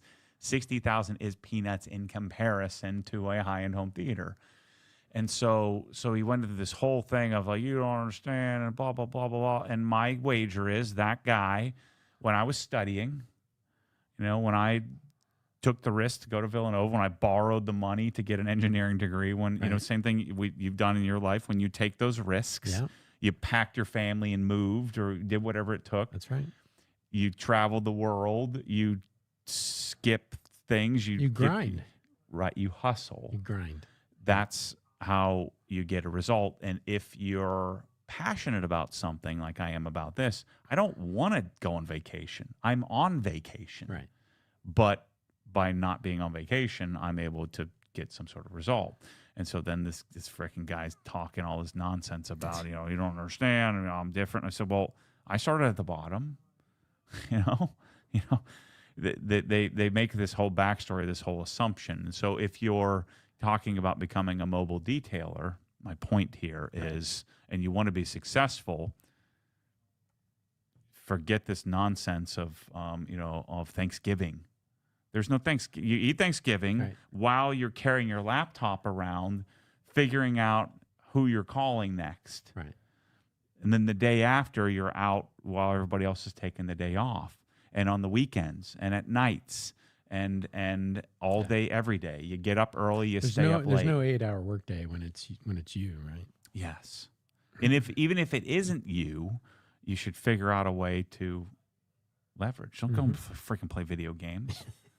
You got to figure out how to go get it. That's right. Improve, learn, evolve. Otherwise, you're gonna be that guy on Youth Man Channel complaining about somebody else talking about a $60,000 home theater being cheap. Yeah. So Jeff says, any tool giveaways coming up? No more giveaways. No more giveaways. You know, the darn giveaway of the Amir. I couldn't even get every other giveaway. I call Bubba, okay, come get the car. He comes 2 days and gets the car. It fought us the whole way, that giveaway. So I'm making excuses to King. I'm like, man, I'm trying. I called them every other time. I called them 2 days before. So then I'm thinking, well, I should have called 2 weeks in advance and said, hey, be ready. Set up. But I couldn't call Bubba because if it... He didn't know where it was going. Right. He only does the East Coast. Right. And so the whole thing's just fighting me. So, God, I'm praying the car gets there in deep one breath. piece. It's gone. Yes. You have your space back. Yes. Okay, so Michael says, what's the best mid-tier portable pressure washer now? AR 2.0? I think so still. Yep. Yeah. That's considered a mid-tier? It's $350. Okay.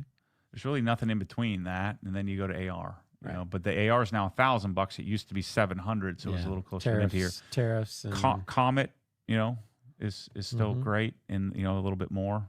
I'd choose a Comet over the Active. Okay. But the Comet is almost double the price of the Active. So King says, pumped to get the Amira. It's an understatement. Can't wait. Thank you. Oh, yeah. Thank you, King. Yeah, Congratulations. It's headed his way. Let's see here.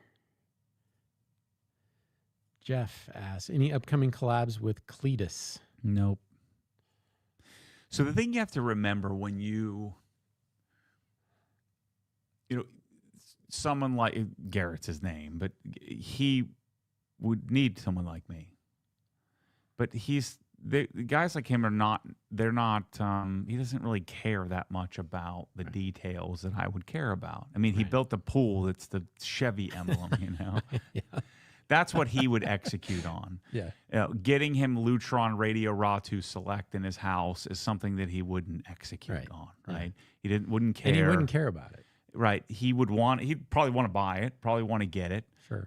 But he wouldn't care that much about it. He's not going to go and get, Waterstone faucets and chase, chase the Wolf Sub-Zero appliances. He may end up with them, but it's not like the same language that I would need to speak to do the work. There wouldn't be a payoff to that. There'd be a benefit to him because then I would be his janitor and come clean his toilets for him. But there wouldn't be a benefit to me because he doesn't value that. He's not interested, not looking for that. Could I go and solve his problem, make his garage better and all of that? And I've learned this lesson. Unless someone calls and says, I'm ready to buy, I want to do this, I'm buying this regardless, do you want to do this together? Right. Like Kyle from RR Buildings was looking for lights. Yep. So he wanted the lights, and he could really appreciate it when he installed them and he could see the difference. But if I reach out to him and say, hey, Kyle, I think you should get these lights, it doesn't work. Right. This is the lessons that I've learned by trying to ram obsession down the throats of other people who don't care. Right. And so if, the reason why everybody's like, well, you should help him build this house. Yeah, I probably should, but he's not looking for that. Right. So I'm not going to be able to help him. All right. Blue Streak Brian. Matt, I just got a GT4 RS. How do you deal with the anxiety of trying to keep it perfect? I just had a full PPF, and I'm not very happy with the install. My problem is I'm a perfectionist. Well, the first mistake was you got a PPF. Yeah. Just don't do that. The car's perfect. Don't PPF it. Yeah, that's the struggle. Is that the PPF does oftentimes the opposite of what you're intending it to do. Right. Which is to keep it perfect. But then chances are you're going to pull some paint when you pull it off. Yeah. Yeah. Or you're going to cause some damage when you're getting the adhesive off. Right. Like Waba just learned. Yep. He's got to have his quarter panel repainted. Right. Because he's using some The adhesive two cars that I remover. peeled PPF on recently both peeled paint off the front bumper. Mm-hmm.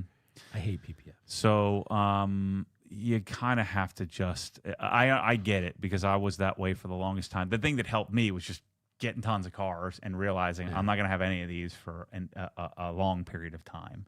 That helped me a lot.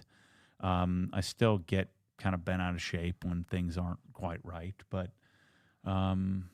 you kind of have to let go. I actually think, when you have a new car and it's perfect, that first little nick in the window or scuff on the side or whatever, I actually appreciate that because it's like, okay, I'm over it. It's no longer perfect.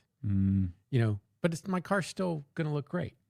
And you're the only one that sees any of that stuff anyways. I think I'm getting closer to that over time. Again, having a bunch of cars and turning them over often really helps with that. It's true. But I don't love the thing that stresses me out now is that that sand that's floating through the air in Middleton where I live. So if my car you just wait till you see the sand that sits on top of those the fender vents. It's going to drive you out of your mind. Oh yeah. Well, but I'm just talking about how I spent all this time with my PPF and my coating and all of that, and the sand combined with water then turns into spotting. And so, like, if my car sits outside for one day, that's called dust. See, it's really interesting coming from California, right? California has a lot of dust, no rain, so you can deal with it. Right. Here, there's no dust because it's raining all the time. But because you're in a construction area, you've got dust. That's dust. And then once it gets wet, you're screwed because it makes goo on your paint. And then it ruins all the work I just did. And so like my Bronco, I've got to redo. I just did it. Just finished it. It's all going to be redone. Yeah. Because it's just melting my coating. Just nuking it. And so I'm going to have to redo it. And so this is why that's like 75% of the reason why I agreed, hey, let's build the garage here. Well, yeah, you need to get the cars off the driveway. Cars outside. That's actually the worst thing for them. It's just sitting outside. Yeah. Let's see here. SLC Auto follow-up. I recently started mobile detailing, and I've just found it really hard to find clients. I'm willing to work. I just can't find clients. But I think I just need to give it more time. That's absolutely right. So most of the work to start a business is to get business. It's to build the pipeline. Right. And so if you give up too early, you just have to hustle and meet more people. And it's there's a close rate. So if you close one of every 20 people, you got to meet 100 people, right? And then you get 5 customers, right? And so you just have to sort of grind through that to build the base. So when you're pipeline building, this is really, really complex and really complicated, really difficult. Right. So I think the best thing you can do is sit down one evening and do it late, so you're not wasting time when you should be out prospecting. But you need to sit down and pick 3 things that you could do that have the ability to have volume, like you could do a lot of it. Yeah. So pick 3 things. None of those are going to work, but they all will work. And so what a lot of people do in prospecting, I think the biggest mistake is that you try something for a week and then you're like, this isn't working. And then you go to the next thing. And then you try that for a week and you go to the next thing. It's because nothing works in marketing, but everything will work. Right. Right. And so I did this with cold calling. So I picked one thing. I'm going to cold call. And so I cold called, and it didn't work, still didn't work. And then eventually it kind of worked, and still kind of worked, then didn't work. And I just kept doing it, doing it, kept better at it, got better at it. And then eventually I built a pipeline. And the pipeline, the goal for me was to get a small yes. And so you want to sit down, pick your 3 things you're going to do. Okay, I'm going to go to dealerships.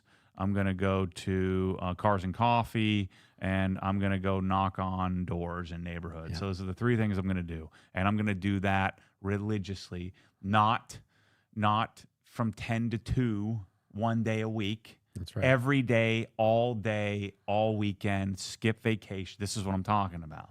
You want to do that for infinity. When you get a car, stop polishing the car and go do it on the time that you had scheduled to do it, and then come back and polish the car at night, when you can't be knocking on someone's door. Right. And so clients aren't hiding. People are looking for a good service, but you got to go put yourself in front of them. And you have to do that like 95% of your time. And then what do you have? You have an inflection point at some point when you have too many customers, and you're going to have to make a choice. Do I hire somebody to polish the car, or do I hire somebody to go knock on the doors? Right. Because when you stop prospecting, your pipeline dries up and it blows up. Now, in detailing, a nice phenomenon you'll experience referrals. Right. Or you may get some guy like Matt who has 35 cars, and then he just keeps the cars coming, right? And then Matt knows 4 other guys with 35 cars, and this is how you get lucky in that game, and you end up with 4 customers, and you don't have to prospect anymore. Yeah. I mean, we do a lot of dry ice business coaching, right, Scott and I, and it takes a year to 2 years to get to a run rate where you've built that customer base, right? Unless you're just uniquely talented. Some people are uniquely talented at going out and doing this, at going out and building the business, at prospecting, at marketing. If that's the case, you want to hire people to be polishing the cars and washing the cars while you're out being the rainmaker. Yeah. This is what I tried to do in wealth management, because I hated that. Right. I hated the pipeline building. And so I wanted to do anything but pipeline building. So I hired people to help build my pipeline for me. I hired people, assistants to call. I hired junior brokers to go out and try to bring people in. Right. But I was the guy that needed to be prospecting, because I'm the guy to go out because I was good at it. Right. I just didn't like it. And so I figured out a path where I didn't have to be disciplined, where I love doing it. And so I'm doing it. We're doing it right now, where I'm pipeline building, and I'm doing it all day, every day, all the time, even still today, to keep the pipeline primed and built. And so if you're going to go out and do a business like this when you're on your own, you don't have, there's no advertisements. There's no one doing it for you. Right. You either need to spend money and figure out a way to advertise. By the way, that won't work either. You have to keep doing it for forever. And then eventually you get to the point where you're doing all of it. So then you start to add legs to your marketing stool. And chances are what did work in the beginning doesn't work anymore 10 years in. You got to do something different. Right. You got to evolve. You got to adapt. Algorithms change. Yeah. Right. I couldn't cold call now because of cell phones. Right. I was cold calling people's home phones. The landline. Right. But they told me that it's not going to work, and it did work. So it was too late. It was a bygone era. But when you're pipeline building, it requires you to suspend disbelief and understand that whatever you're going to do isn't going to work until it does. So nothing works if you just do it a little bit. Right. But anything will work if you do it enough. Now, that anything may be so obscure and there's not enough volume, or you have to do such volume that it's untenable, unmanageable, not possible. So I had to make 10,000 cold call dials to get 20 clients. Right. 22 to be exact. Yeah, it's numbers. Right. And so, I mean, everybody looks at that and said, that's stupid. 20 clients, man. If you are a gifted networker and you go out to the Chamber of Commerce and the Realtor convention, go out to in the neighborhood or just go knock on doctor's office doors and ask them if you can help with their money. I mean, that's bold. I mean, the least bold thing to me was to be hiding in a room, on a phone and reading a script. I thought that was better. Now, it's probably not the most efficient and best way to do it. And so you want to figure out, what are the type of customers you want to get? How are you going to get in front of them? And there in no way is it going to be comfortable unless you just stumble upon something like me where I was innately able to stand in front of a camera and talk about technical things that I love ad nauseum without a script. You also have to build credibility around your business. So things like having a Google profile, business profile, having reviews. I know you don't like reviews, but when you're breaking into a business, having people that you've done work for. But here's the mistake. He'll spend all day preparing all of that. I agree. That's what you do at 11 p.m. To me, it's an and, not an or. You have to, you have to build these things out. Because what most guys will do, all right, I got today's job. I'm going to go get my polos printed. Right. Yeah. Right. All right. I can't go talk to anybody until I get my polos back. Right. And so now I'm going to go work on getting my Google profile set up tomorrow. Right. And then Friday. All right, we're gonna go and I've got to get. I'm gonna build I got to build my Instagram profile, so I got to get a good couple of pictures up. But I can't launch it until I get at least 25 photos up. And then they're gonna take the weekend off. I'm gonna go on the boat with my friends, and then you're kind of hungover from the weekend, so you take Monday off as well. And then you're going to figure out some other prepping ideas on Tuesday, Wednesday, Thursday, Friday. Yep. And then you're saying, well, I can't get any clients. I can't get any customers. You did go to one Cars and Coffee 2 months ago and handed out 3 business cards, but no one said yes. That's what tends to happen is you're preparing or planning to do business. Right. This is what I have to battle against here all the time. So stop planning, start frickin' doing. With everybody. Yep. Drive. Just do it. Got to drive. But if you don't know what to do, then it's problematic. Okay, Functional Garage. Hey, Matt, I'm curious on your opinion of progression buying. Would you rather buy high-end stuff in general rather than getting in the middle stuff if it's not really a financial effort? I think it depends. Certainly, if I have the money, I'm going to skip to the end, right? I don't want to take the progression. I've said many times, I don't know that I would want to rewrite the script here. The progression helps you appreciate the ascended mountain peak or whatever, and oftentimes I'll kind of go back down. We do that with cars all the time. We go back down the ladder. Yeah, let me get in the car. Let's see, maybe something I missed out on. I think there's almost like a switch. Like obviously when you're first starting out, you can't wait. Right, like because you need, you got to buy a car, or you got to have detailing supplies, or you got to enjoy your life to some extent. You can't just sit there and wait. Right. But at some point, you get to the point where you're like, instead of, going good, better, best, I'm just going to go right to best because I know I'm going to get there eventually. So for me, it was more like a sort of a life switch. Like I'm into something. Like I drove Hondas and Mazdas and that sort of thing to Porsche. Because I knew I was going to aspire to be there and never look back. Mm-hmm. So I don't know. I think in some ways it can be a switch. Yeah, it depends also on the jump. Well, there's a lot of circumstances. Where are you at? How much risk have you taken? That's right. Which things do you value most? With cars, that was always the risk taking for me. Right. I'm going to get the loan. I'll get the loan and pay the big monthly payment. And I'll make sacrifices. Yep. I'm not going to go out to eat. I'm not going to go on vacation. I'm going to, I'm going to talk myself out of doing some other things, because if you're into certain things that happen to cost a lot of money and you're not there yet, you have to make choices, to make decisions. Mm-hmm. So like at the time when I used the Krenzla as an example, there wasn't a progression. There was junk. Right. There was Sunjo, or there was Krenz, or there was something commercial. Right. And so I waited.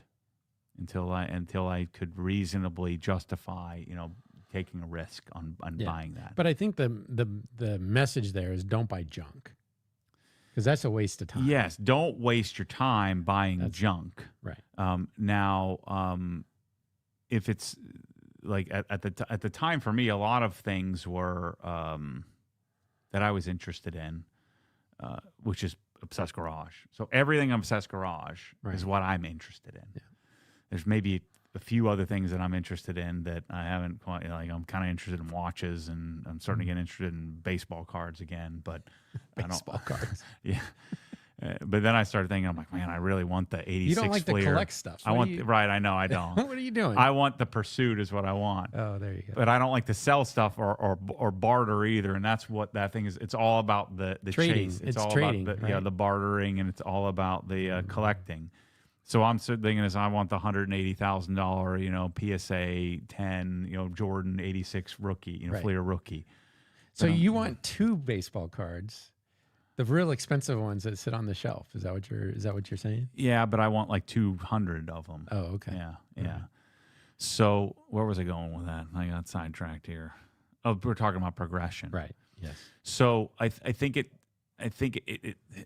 we didn't have in the garage area. I didn't have a progression. There was no progression. Right. I've kind of created a progression in a lot of this stuff. There weren't different pressure washer guns. There weren't different hose reels. We didn't even know that they weren't marketed. Right. No one knew about it. No one talked about it. There even in detailing, there wasn't much of a progression. There wasn't a lot of information out there. You kind of had to go at it on your own, and so you had to go through the discovery process. Back in the day, like Griot's was really the only. There was Chemical Guys, Griot's, Meguiar's. You had the Walmart shelf stuff. Yeah, of course. There was Swiss Vax, Zymol. So there's some high end stuff. Zymol, I remember that. Largely nonsense, right? But there was some nonsense high end stuff. But the pressure washing is a great example.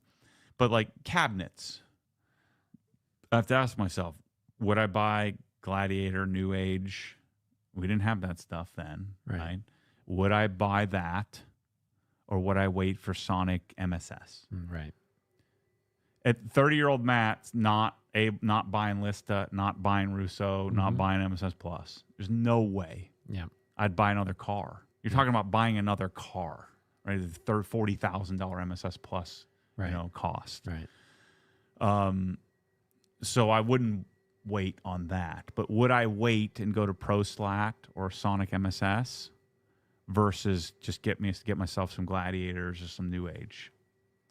I think something like that, I would probably go to the mid tier. Right. And I'd probably take out a credit card. If I needed to get a credit card and make some payments or whatever, I would probably do that over buying New Age. Yeah. Because I would know better. Or maybe buy chunks. Yeah, right? Don't buy the whole array. Now, a couple pieces 6 months from now. That's something I was never good at. I was just go all in. You have to go all in. Just take the whole risk. Yeah. Stick it on a card. Yeah. All right. Let's see. Brian's asking on his GT4 S, do you remember the PIR numbers for built hammer with a Comet? No. You're going to have to do the work. Yeah. Okay. I never did it, the Comet. Functional Garage asks if there will be more OG products on the TRC Europe website. I think so. We don't have any plans over at the moment, time, maybe. Over time, I would say. We're trying to solidify what we're doing here. Right. Let's see here. Christopher asks, hey, Matt, have you ever heard of Fine Lab Coatings? Yep. I bought a car that has been coated with it. Yep. Yeah, they're in the pro. That's a pro company. They have a few consumer stuff, but it's generally pro installed. Their coatings had a little heyday there. They have some self-healing properties. They were sort of some of the first to introduce that. A lot of our dry ice guys use their industrial coating on the bottom of the car, which is kind of interesting. Yeah. Spray it on. Let's see. But yeah, largely from good products. Yeah. John says, someone on a budget for home theater or living room speakers, would you recommend getting Kef R5 Meta Towers or Polk R700 Towers? Neither. I would get, I don't know what the price of those are.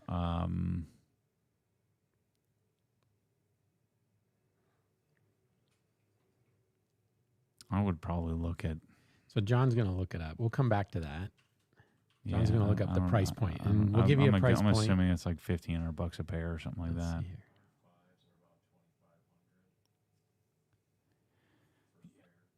Yeah, I would probably do Monitor Audio Silver Series in that price point. Okay. There's your third option. Simon says, Matt, what are your thoughts regarding the current crypto approvals in the USA? Do you invest in the market? Crypto bro. Yeah, I don't have much. I'm not really super interested in that market. Are you interested in that at all? I own some Bitcoin. I do think, too. I think you can. I mean, I'm not going to take a bunch of risk. I'm not going to do the other. I mean, obviously, meme coins are a joke, but the problem, I think Bitcoin has a value and a purpose. The biggest time. problem is that in no way have I had any need to actually use it. Yeah, no. And that's the part that right now it's all speculative, right? Yeah, it is. It's just stored value. Right. And so until there's the whole point of it is that there's a use case for it where I could be, paying somebody in Germany and not have to deal with all this banking nonsense. Yeah, you debank. But that's more the stable coin side, right? And like moving money around and that sort of thing. Yeah. Mm-hmm. Yeah, I mean, I like what David Sachs, that's the extent of what I know from All In Pod. That's about all I know about it. Not super interesting to me. Right. Okay, deep thought here. Kevin says, hey, Matt, any advice on how to find your purpose in life? I don't hate what I do now, but I don't wake up excited to do it either. And spending a life not excited is not what I want to do.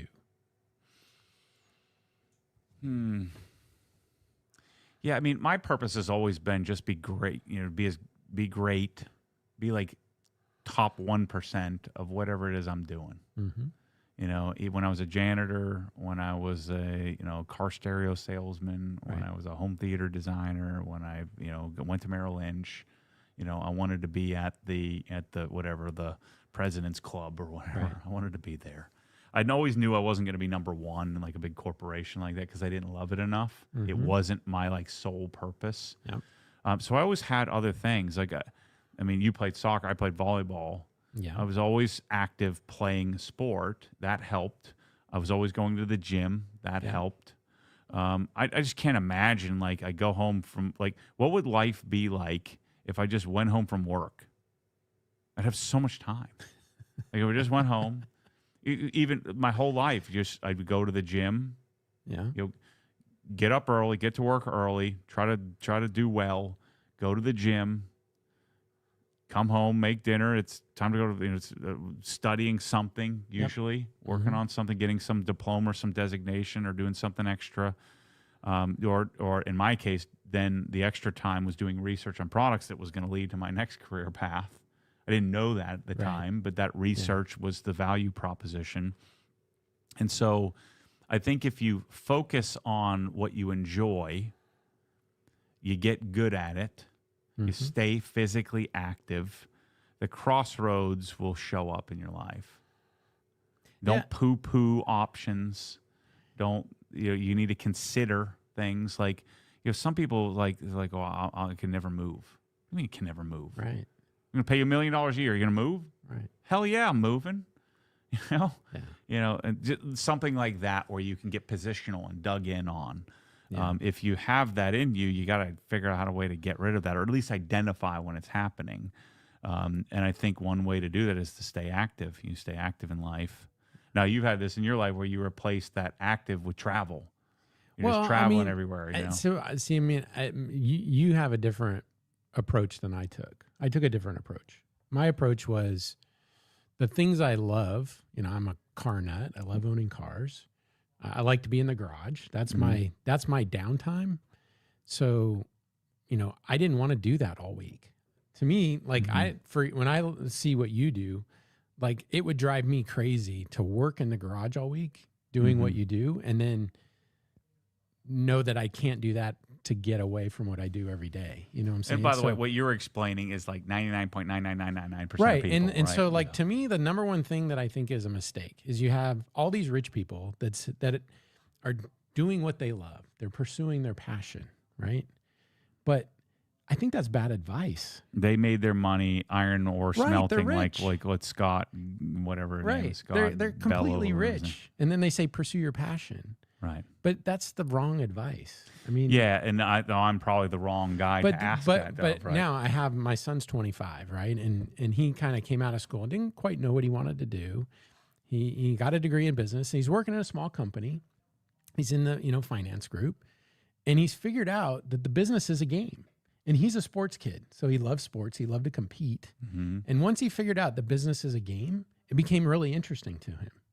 So I think what you're describing and what I think is what he's looking for is make everything a game.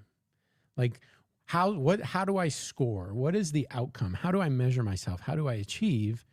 And then it becomes a lot more interesting to go to work every day. And you can still use that as a means to then pursue your hobby or pursue your passion or whatever on the side. That's what I did.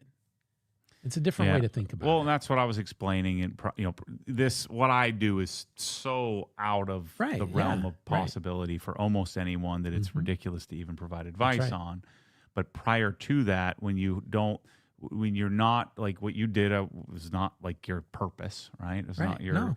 It was a good gig and it was a good paying job. Yeah, I enjoyed it. I made a lot of money, and it enabled me to go buy more Porsches. I mean, that's what was my goal in life. Same thing with wealth management, right? That was my goal. But you got to be good at it in order for you to get a result from it. Yeah. And so that required, what I was explaining was the same thing, was just I'm going to the gym, I'm going to play volleyball, I was playing beach volleyball. I'd always have these obsessions. All right, I'm going to start cycling and buy a, I'm watching Lance Armstrong and I buy a Trek Madone and I'm going to go start racing in, Windermere and always chasing, always pursuing, always looking for something else.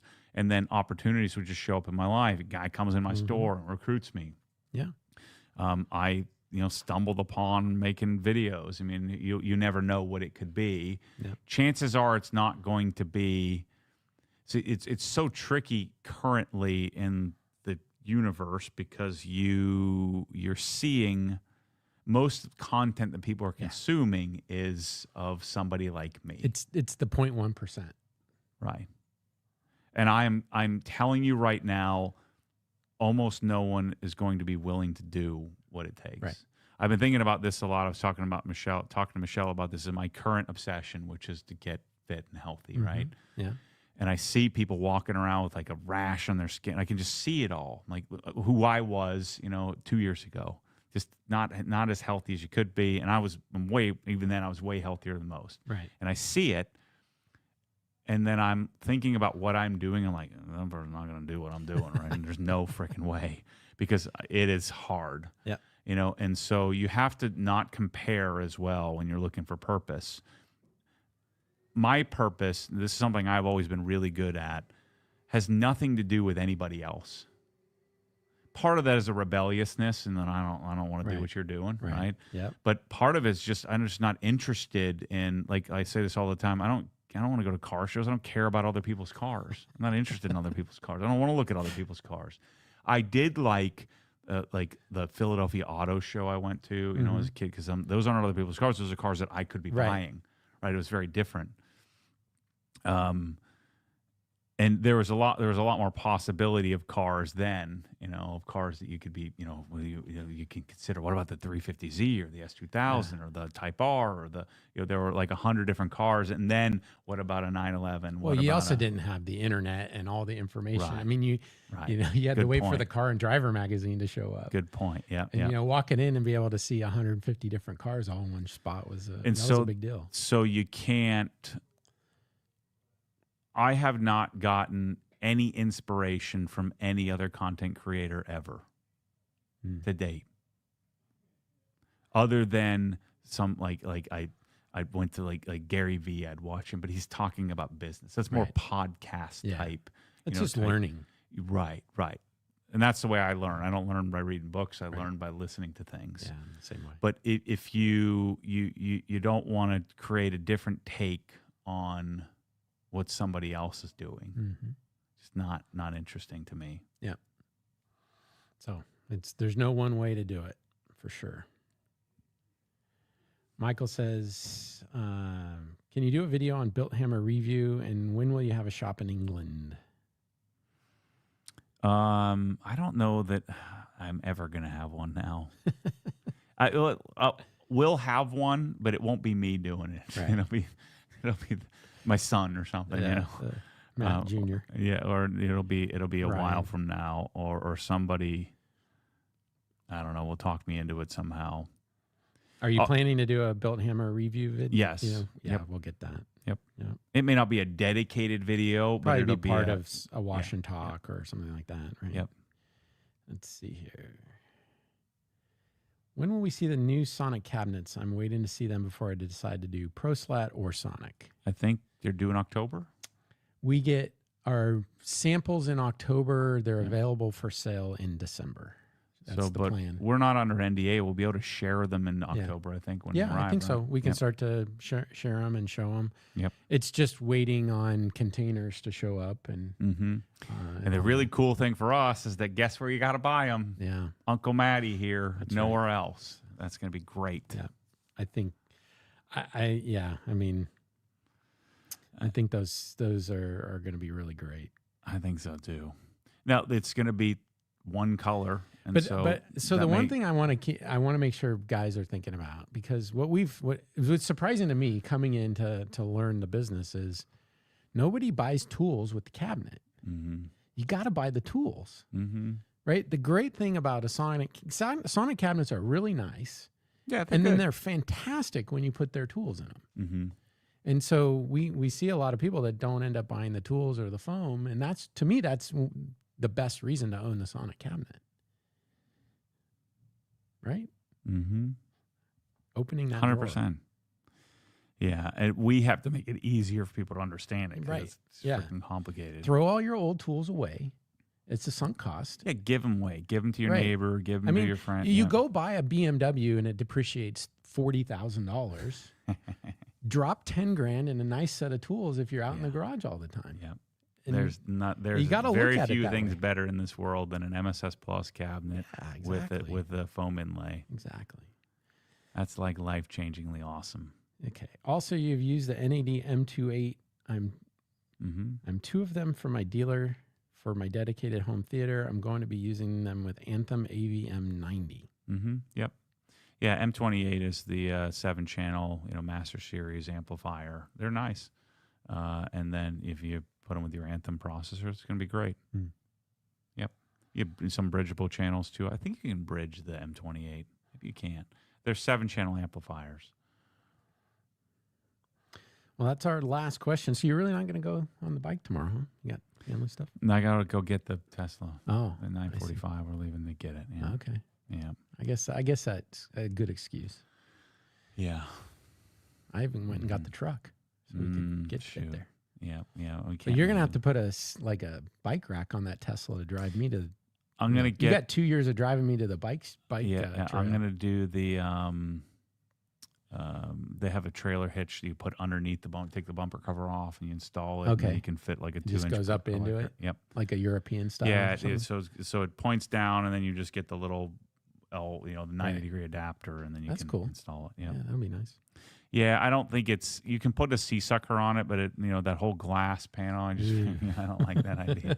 I don't like that idea. Yeah, at least you could check on your bike. Just look up. Yeah. Let me get to the gas station first, or the grocery store. No pressure, Matt. I'll keep driving. I don't have a problem. I like driving. I just got to get to the grocery store and then to the gym and then to here, and then we'll see how it goes. There you go. If it was logical, then I would be driving all my cars here. Provisions is going to go out of business though, because you won't have to. You'll be able to go other places other than Provisions. They have a bunch of stuff that I like there, so I'll keep going and keep them in business. I did go there last night, so I did an extra 3-mile ruck, and I bought some masa. Did you ruck through the Provisions? Yeah, I rucked 2 Provisions, got masa chips and some salsa. And had that last night. I burned like an extra 650 calories. And I think the chips were 700. Was it? Yeah. Right. Yeah. So I didn't count the cheese, so it was probably 1,000. Oh no. But I did one meal yesterday, so I only ate once yesterday, and I burned what was my watch say 1,800 or 1,900 active calories, which is pretty gnarly. Wow. Yeah. It is gnarly. Let's see. Yesterday, I told you I'm obsessed. 1898 active, 4,347 total, 19,621 steps,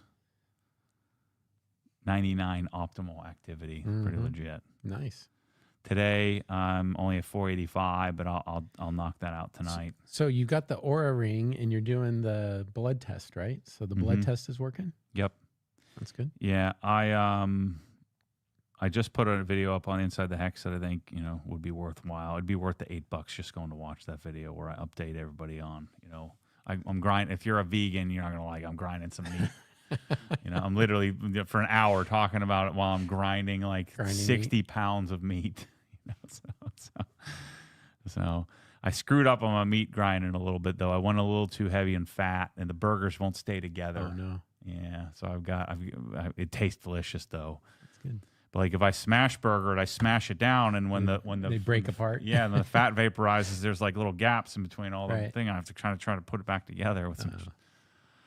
Yeah.